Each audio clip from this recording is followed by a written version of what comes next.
बिहार चुनाव के नतीजे आने से पहले तक कितनी ही व्याख्याएं गढ़ी गई।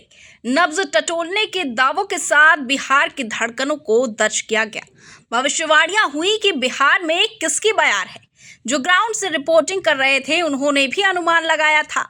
जो ग्राउंड से बहुत दूर थे वो सेकेंड हैंड इंफॉर्मेशन के आधार पर व्याख्यान रच रहे थे। लेकिन जब नतीजे आए तो सारी भविष्यवाणियां और विपक्षी खेमे यानी गठबंधन का वर्तमान निस्मार यानी कि तबाह हो गया। बिहार की जनता जनार्दन ने फैसला किया है कि अगले 5 वर्ष तक उनका मुस्तकबिल नेशनल डेमोक्रेटिक अलायंस यानी एनडीए के हाथों में होगा, जिसमें जनता दल यूनाइटेड, भारतीय जनता पार्टी और अन्य 3 क्षेत्रीय दल शामिल हैं। अब इन नतीजों का विश्लेषण हो रहा है। देखा जा रहा है कि वो कान धोखा कैसे खा गए जो बिहार की जमीन पर चिपके हुए थे। सवाल कई हैं, जवाब 10,000 स्कीम से लेकर वृद्धा पेंशन की बढ़ोतरी और बिजली फ्री स्कीम तक की फाइलों में तलाशे जा रहे हैं। हम भी उसी जगत में हैं। नतीजों से पहले कहानी का जो सिरा नहीं मिल सका उसी सिरे की तलाश कर रहे हैं।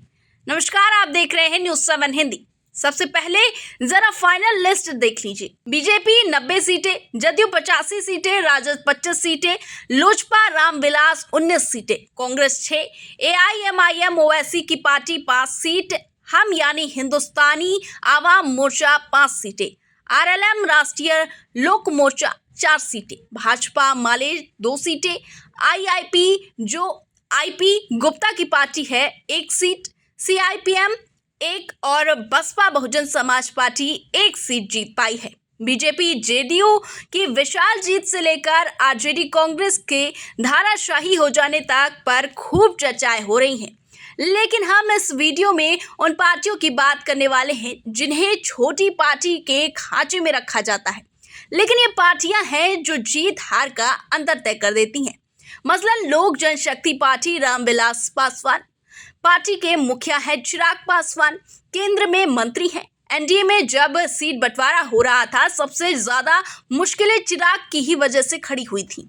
चिराग अपनी पार्टी के लिए 30 से ज्यादा सीटें मांग रहे थे, उसमें भी 7 सीटें अपने मनपसंद की। काफी मान मनवल हुआ। बीजेपी ने गृह राज्य मंत्री नित्यानंद राय को काम पर लगाया।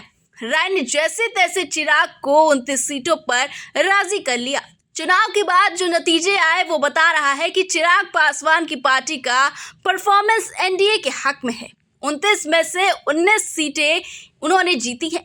चौथी सबसे बड़ी पार्टी आरजेडी से सिर्फ 6 सीटें कम हैं। लेकिन इस नतीजे को एक और चश्मा 2020 का है जब चिराग एनडीए से अलग हो गए थे, अकेले लड़ रहे थे, जिसका नतीजा ये था कि नीतीश कुमार की पार्टी जेडीयू 43 सीटों पर सिमट गई थी। बीजेपी को भी नुकसान हुआ था। कैसे हुआ था ये? चिराग पासवान अपने साथ एक वोट बैंक लेकर आते हैं। पासवान जाति का वोट जिसकी आबादी बिहार में 6.31% है और युवा होने का एडवांटेज भी है उनके हाथ। युवाओं में एक अपील दिखती है कि एक हद तक एनडीए 2005 के बाद से जिस सोशल इंजीनियरिंग के बदलाव चुनाव जीतती रही है उसमें चिराग पासवान एक जरूरी पिलर है जो 2020 में हटा तो एनडीए सत्ता की छत बनाने में पसीना छोड़ चुकी थी। लेकिन इस बार वो साथ थे और कह रहे थे कि एनडीए के 243 प्रत्याशी उनके ही उम्मीदवार हैं। नतीजा बीजेपी का प्रदर्शन तो सुधरा ही, जेडीयू भी 43 से बढ़कर 85 पहुंच गई। चिराग पासवान की पार्टी को लगभग 5% वोट मिला है। एक्सपर्ट्स की माने तो जेडीयू और बीजेपी की सीटों पर चिराग अपना वोट ट्रांसफर कराने में कामयाब साबित हुए हैं। चिराग पासवान की इस जीत के बाद अब एक और सवाल पैदा हो गया है, क्या एनडीए चिराग पासवान को डिप्टी सीएम बनाएगी? क्योंकि चिराग पासवान की पुरजोर कोशिश यही थी कि वो इतनी सीट जीतकर आ जाए कि डिप्टी सीएम के पद पर दावा ठोका जा सके। चिराग का बयान याद कीजिए, इलेक्शन रिजल्ट आने से कुछ दिन पहले का, जिसमें वो कह रहे थे कि अगर लोजपा 29 सीटें जीत कर आती है तो डिप्टी सीएम के पद पर उनका हक बनता है। अटकलें हैं कि चिराग बिहार की नई सरकार में उप मुख्यमंत्री बनाए जा सकते हैं। वो हाजीपुर लोकसभा सीट से अपनी मां को संसद भेज देंगे और खुद राज्य में सक्रिय हो जाएंगे।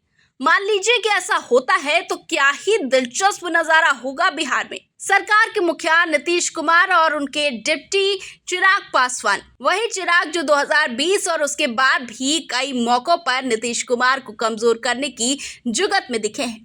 बिहार चुनाव के नतीजों से दो बातें एक साथ निकली है। पहली बात कि तेजस्वी यादव को ये हार महंगी पड़ेगी, वो इसे शायद अफोर्ड नहीं कर पाएंगे। जो कद उन्होंने 2020 में बनाया था उसे अब बट्टा लग चुका है। दूसरी बात यह है कि चिराग का कद और भी बढ़ गया है। साथ ही तेजस्वी के लिए चैलेंज भी बन जाएंगे चिराग, क्योंकि अब तेजस्वी के सामने एक मजबूत युवा चेहरा है जो उनका चैलेंजर होगा। एनडीए के मंच पर होने की वजह से ऊंचाई वैसे ही बढ़ी हुई दिखाई देती है। चिराग पासवान को साथ रखकर एनडीए दलितों और पिछड़ों के बीच अपनी जगह और बढ़ा सकता है। हालांकि सोशल मीडिया पर यह भी चर्चा है कि एनडीए नीतीश कुमार की बजाय किसी और को सीएम बना सकती है और इशारा चिराग पासवान की ओर ही है। लेकिन जिस तरह से चुनाव और नतीजे सोशल मीडिया के हिसाब से नहीं चलते, उसी तरह सीएम कौन होगा का जवाब भी सोशल मीडिया से गेस नहीं करना चाहिए। नीतीश कुमार जो ताकत लेकर नए सिरे से उभर आए हैं, उन्हें साइड कर देना बीजेपी के लिए मुसीबत को निमंत्रण देना होगा।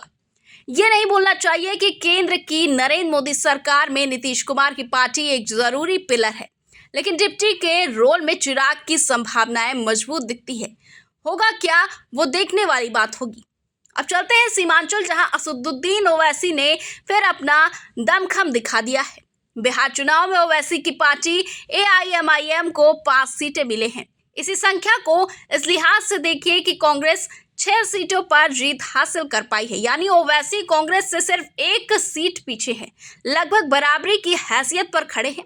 पार्टी ने जोकीहाट, बहादुरगंज, कोचा, धामन, अमौर और बायसी में जीत हासिल की है।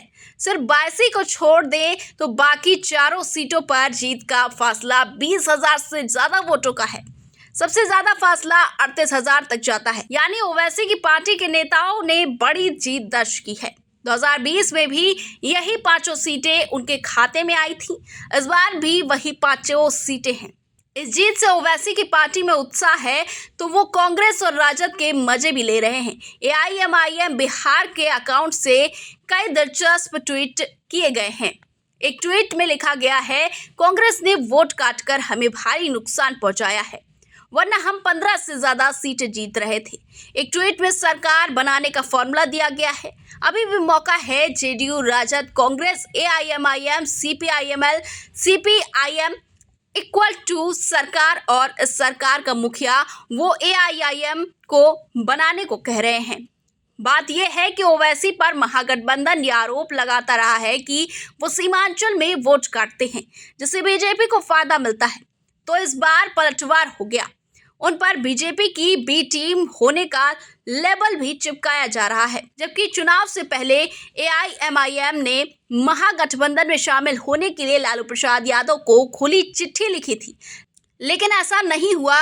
और जब नतीजे आए तो कांग्रेस और AIMIM दोनों पार्टियां लगभग बराबरी पर खड़ी हैं। तो साहब बात यह है कि विपक्षी खेमे को फोकस की प्रायोरिटी सेट करनी चाहिए।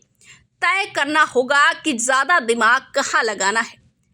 SIR, वोट चोरी, EVM हैक, फलाना बी टीम, इस पर मेहनत करनी या फिर संगठन बनाने और रणनीति बनाने पर, यह फैसला विपक्ष को ही करना है।